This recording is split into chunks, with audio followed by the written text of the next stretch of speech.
Fibroid uterus part 3 ఈరోజు. గర్భసంచిలో గడ్డలు అంటే ఫైబ్రాయిడ్స్ ఉంటే ఖచ్చితంగా సర్జరీకే వెళ్ళాలనా లేకపోతే మెడిసిన్స్తో ప్రయత్నం చేయొచ్చా? 2 రకాల ట్రీట్మెంట్స్ కరెక్టే అండి. కాకపోతే పేషెంట్ పరిస్థితిని బట్టి మెడిసిన్స్ పెట్టాల్సిన అవసరం ఉంటుంది. కొందరికి మెడిసిన్స్తో తగ్గదు, ఇది ఆల్రెడీ ట్రై చేశాము అనుకున్న వాళ్ళకి సర్జరీ చేయించుకోవాల్సిన అవసరం అయితే వస్తుంది.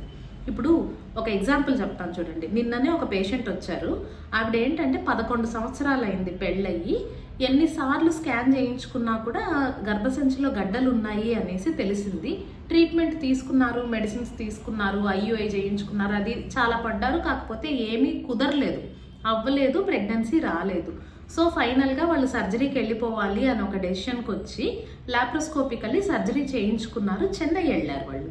చెన్నై వెళ్ళి చేయించుకున్నారు. ఆ చేయించుకునే క్రమంలో 2 పెద్ద పెద్ద ఫైబ్రాయిడ్స్, అంటే ఒకటి 15 సెంటీమీటర్ల ఫైబ్రాయిడ్, ఒకటి 7 సెంటీమీటర్ల ఫైబ్రాయిడ్ కనిపించాయి. వాటిల్లో ఒక్క ఫైబ్రాయిడ్ని మాత్రమే తీయగలిగారు.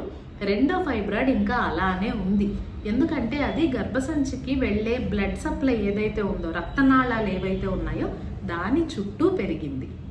సో ఇప్పుడు ఆవిడకి ట్రీట్మెంట్ ప్లాన్ ఏంటంటే ఓపెన్ సర్జరీ చేసుకొని ఆ గర్భసంచిలో ఉన్న గడ్డని మళ్ళీ తీయడానికి ప్రయత్నం చేస్తాము అని చెప్పి పంపించారు. అంటే రివిజన్ సర్జరీ ఉంది తనకి. ఒక సర్జరీ ఆల్రెడీ అయింది, ఇది 2వ సర్జరీ అనమాట. ఇది అయిన తర్వాత మళ్ళీ IVFకి వెళ్దాము అనే ఐడియాలో ఉన్నారు వాళ్ళు. ఓకేనా? సో ఇప్పుడు ఇది చాలా కాంప్లికేటెడ్ సిచ్యుయేషన్ కదా. కానీ సింపుల్ సిచ్యుయేషన్స్ కొన్ని ఉంటాయి. ఇంకొక ఎగ్జాంపుల్ ఇస్తా చూడండి. ఒక అమ్మాయి ఉంది. ఆ అమ్మాయికి 5-6 ఏళ్ళు అయింది పెళ్ళయ్యి, పిల్లలు లేరు. స్కాన్ చేసి చూసుకుంటే గర్భసంచిలో ఫైబ్రాయిడ్స్ ఉన్నాయి. మెడిసిన్స్ పెట్టారు. మెడిసిన్స్తో గర్భసంచి ఫైబ్రాయిడ్స్ సైజు తగ్గినాయి కానీ పూర్తిగా అయితే కరగలేదు. కాబట్టి ఆ అమ్మాయి కూడా నేను ట్రీట్మెంట్ ఇంకా మెడికల్ ఆప్షన్స్ నాకు చాలండి, నేను సర్జరీకి విల్లింగ్ ఉన్నానని అడిగినప్పుడు తనకి సర్జరీ అయింది లాప్రోస్కోపికల్లీ. గడ్డ తీసేశాక అమ్మాయి 3 నెలలకి ప్రెగ్నెన్సీ వచ్చింది. ఇప్పుడు కంటిన్యూ అవుతా ఉంది ప్రెగ్నెన్సీ. ఇది 2వ కేసు. 3వ కేసు ఒకటి చెప్తా చూడండి. అన్మ్యారీడ్ పిల్ల, 22 ఇయర్స్ 23 ఇయర్స్ ఆ ఏజ్లో ఫైబ్రాయిడ్స్ ఉన్నాయి. ఏమి ఇబ్బంది వచ్చిందంటే పీరియడ్స్ వచ్చేటప్పుడు పీరియడ్ టైం అంతా పెయిన్, సివియర్ పెయిన్. ఎంత పెయిన్ అంటే ఆ పిల్ల ఇంకా బెడ్ మీదే ఉంటుంది.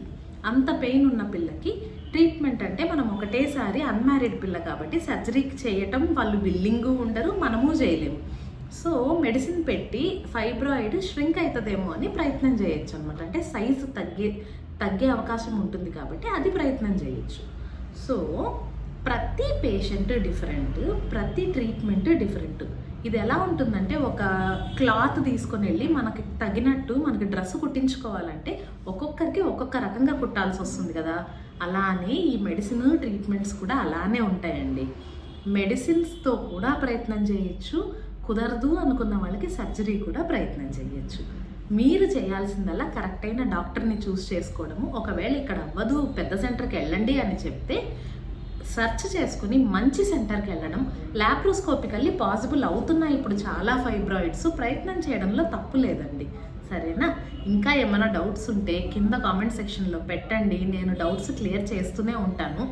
నేను ఫైబ్రాయిడ్స్ మీద 10 వీడియోలు టార్గెట్ పెట్టుకున్నాను. ఇది 3వ వీడియో.